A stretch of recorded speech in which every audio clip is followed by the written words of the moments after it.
आपका स्वागत है इंडिया पब्लिक खबर में और मैं हूं अर्जिता मिश्रा। अब तक अपनी हार का ठीकरा ईवीएम पर फोड़ने वाले और इलेक्शन कमीशन पर लगातार सवाल उठाने वाले विपक्ष को अब एक नई उलझन सताने लगी है।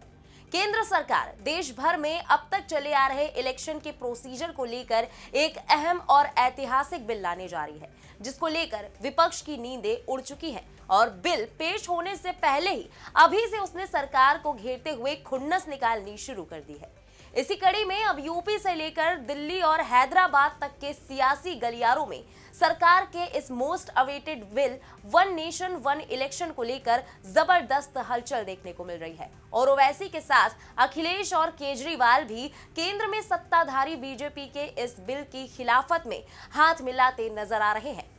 वन नेशन वन इलेक्शन यानी एक राष्ट्र एक चुनाव, इस कॉन्सेप्ट के बारे में अब तक आपने भी सुन लिया होगा। इस बार के लोकसभा चुनाव से ही लगातार इसके बारे में चर्चा होती आ रही है और अब आखिरकार केंद्र सरकार इसको लेकर विधेयक पेश करने की तैयारी भी लगभग पूरी कर चुकी है। लेकिन इस बिल के सदन में लाए जाने से पहले ही इसको लेकर विपक्ष बुरी तरह तिलमिलाया हुआ है। यहां तक कि पूरे विपक्ष ने लाइन से इस बिल के खिलाफ अभी से एक साथ ही सरकार के खिलाफ आवाज उठानी भी शुरू कर दी है और सवालों की झड़ी लगा दी है।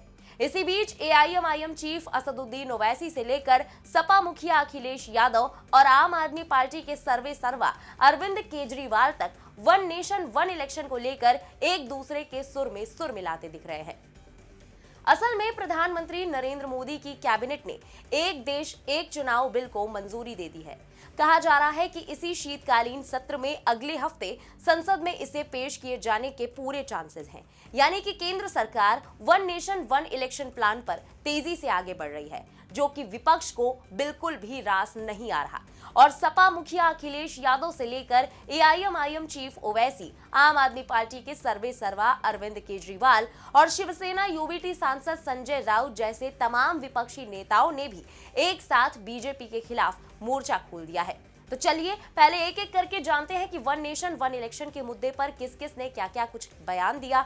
One nation one election bill को कैबिनेट में मंजूरी मिलने पर समाजवादी पार्टी मुखिया अखिलेश यादव ने प्रतिक्रिया देते हुए इसे जनमत का अपमान बताया है। अपनी एक्स पोस्ट में अखिलेश ने लिखा कि एक देश एक चुनाव सही मायनों में एक अव्यावहारिक ही नहीं अलोकतांत्रिक व्यवस्था भी है, क्योंकि कभी कभी सरकारें अपनी समय अवधि के बीच में भी अस्थिर हो जाती है। तो क्या वहां की जनता बिना लोकतांत्रिक प्रतिनिधित्व के रहेगी? इसके लिए संवैधानिक रूप से चुनी गई सरकारों को बीच में ही भंग करना होगा, जो कि जनमत का अपमान होगा। उन्होंने आगे लिखा कि एक देश एक चुनाव लोकतंत्र के खिलाफ एक तंत्री सोच का बहुत बड़ा षड्यंत्र है, जो चाहता है कि एक साथ ही पूरे देश पर कब्जा कर लिया जाए। इससे चुनाव एक दिखावटी प्रक्रिया बनकर रह जाएगा। जो सरकार बारिश, पानी, त्योहार, नहान के नाम पर चुनावों को टाल देती है, वो एक साथ चुनाव कराने का दावा कैसे कर सकती है? एक देश एक चुनाव एक छलावा है, जिसके मूल कारण में एकाधिकार की अलोकतांत्रिक मंशा काम कर रही है। ये चुनावी व्यवस्था के सामूहिक अपहरण की साजिश है। उधर दिल्ली में अगले साल होने जा रहे विधानसभा चुनाव की तैयारियों में जुटे पूर्व सीएम और आम आदमी पार्टी के आला कमान अरविंद केजरीवाल ने पीएम मोदी की सरकार के इस प्लान पर सवाल खड़े किए और बीजेपी की गलत प्राथमिकताएं इसे करार दे डाला। अपनी एक्स पोस्ट में अरविंद केजरीवाल लिखते हैं कि देश को चाहिए एक राष्ट्र एक शिक्षा, एक राष्ट्र एक स्वास्थ्य सेवा प्रणाली, ना कि एक राष्ट्र एक चुनाव। बीजेपी की गलत प्राथमिकताएं। इसी कड़ी में एआईएमआईएम चीफ और सांसद असदुद्दीन ओवैसी ने भी केंद्र की बीजेपी सरकार को जमकर घेरा। उन्होंने कहा कि हम एक राष्ट्र एक चुनाव के खिलाफ हैं, क्योंकि ये भारत के संघवाद के खिलाफ है। राज्य स्वतंत्र इकाइयां हैं, आप पैसे कैसे बचाएंगे? हर चुनाव के लिए धन आवंटित किया जाता है। पीएम कहते हैं कि आदर्श आचार संहिता विकास कार्यों को प्रभावित करती है, ये झूठ है। उन्होंने आगे कहा कि एक राष्ट्र एक चुनाव हमारे संविधान की मूल संरचना के खिलाफ है, संघवाद के खिलाफ है। इससे क्षेत्रीय दल कमजोर होंगे, क्योंकि विधानसभा के लिए मुद्दे अलग होंगे, ये लोकसभा चुनाव के लिए अलग होगा, स्थानीय निकाय चुनावों के लिए मुद्दे अलग होंगे। इन सभी चुनावों को एक साथ कराना गलत है, ये हर पहलू से गलत निर्णय है। बीजेपी नहीं चाहती कि स्थानीय मुद्दे मायने रखे, वो बहाने बना रही है। वहीं इस बिल के विरोध में शिवसेना यूबीटी भी उतर गई। पार्टी के सांसद संजय राउत ने तीखा हमला बोलते हुए कहा कि राजनीतिक कारणों से केंद्र सरकार ने इसे कैबिनेट में पारित कर दिया है। मेरा मानना है कि बीजेपी शासित राज्यों को छोड़कर अधिकांश राज्य इसे स्वीकार नहीं कर रहे हैं। आगे पीएम मोदी पर तंज कसते हुए संजय राउत ने कहा कि मुझे ये शंका है कि क्या 2029 तक नरेंद्र मोदी प्रधानमंत्री बने रहेंगे। आपको मेरी बात से हैरानी होगी, लेकिन मेरा ये सवाल है कि जो पीएम मोदी और अमित शाह करने जा रहे हैं, ये लोकतंत्र के लिए सबसे बड़ा खतरा है। लोगों की भावनाओं को ठेस पहुंचेगी। आपकी सरकारें चाहे महाराष्ट्र में हो या दिल्ली में हो, ये लोकतंत्र से बनी हुई सरकारें नहीं है, ये ईवीएम से बनी हुई सरकारें हैं। तो क्या 2029 तक पीएम मोदी प्रधानमंत्री रहेंगे? क्या उनको सत्ता छोड़नी पड़ेगी? ये आने वाला समय ही बताएगा। हालांकि इन सबके बीच केंद्र की एनडीए गठबंधन सरकार में अहम घटक दल एलजेपीआर के मुखिया और केंद्रीय मंत्री चिराग पासवान ने विपक्ष के तमाम सवालों पर पलटवार करते हुए कहा कि जब नतीजे उनके पक्ष में आते हैं तो वो चुनाव आयोग की प्रशंसा करते हैं, नहीं तो इसकी आलोचना करते हैं। यहाँ तक कि अध्यक्ष को भी निशाना बनाते हैं। ये जनता के विश्वास में आई उनकी कमी को दर्शाता है। चुनावी प्रक्रिया में सुधार लाने के उद्देश्य से उठाए गए इस कदम का सभी को स्वागत करना चाहिए। चलिए, ये तो हुई सियासत की बात। अब जरा वन नेशन वन इलेक्शन को लेकर विपक्ष के आरोपों को एनालाइज करने की कोशिश करते हैं, लेकिन उससे पहले ये जानना जरूरी है कि आखिर वन नेशन वन इलेक्शन है क्या। देखिए, भारत में फिलहाल राज्यों के विधानसभा और देश के लोकसभा चुनाव अलग अलग समय पर होते हैं और वन नेशन वन इलेक्शन का मतलब है कि पूरे देश में एक साथ ही लोकसभा, राज्यों की विधानसभाओं और निकाय के चुनाव होना, यानी कि मतदाता लोकसभा और राज्य की विधानसभाओं के सदस्यों को चुनने के लिए एक ही दिन, एक ही समय पर या फिर अलग अलग फेज वाइज अपना वोट डालेंगे। साथ ही इसके तहत एक ही दिन स्थानीय निकाय के चुनाव भी आयोजित किए जाएंगे। हालांकि आजाद भारत का पहला चुनाव 1951-52 में हुआ। उस वक्त लोकसभा और राज्यों की विधानसभा के चुनाव एक साथ ही होते थे। 1957, 1962 और 1967 तक ये परंपरा जारी रही, लेकिन 1969 में बिहार के मुख्यमंत्री भोला पासवान शास्त्री की सरकार दल बदल के चलते अल्पमत में आ गई और विधानसभा भंग हो गई।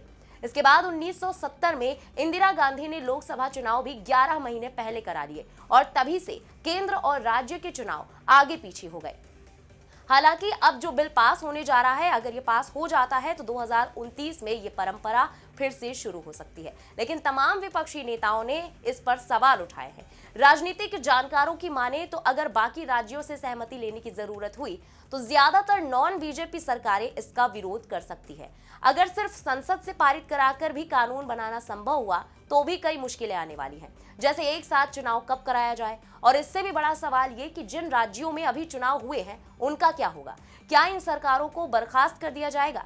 ये कुछ सवाल हैं जो विपक्ष की ओर से लगातार उठाए जा रहे हैं, जो कि देखा जाए तो लाजमी भी है। ऐसे में सवाल है कि पीएम मोदी की सरकार वन नेशन वन इलेक्शन क्यों लाना चाहती है? क्या विपक्षी दल इसे रोक पाएंगे और इसके क्या फायदे और नुकसान है?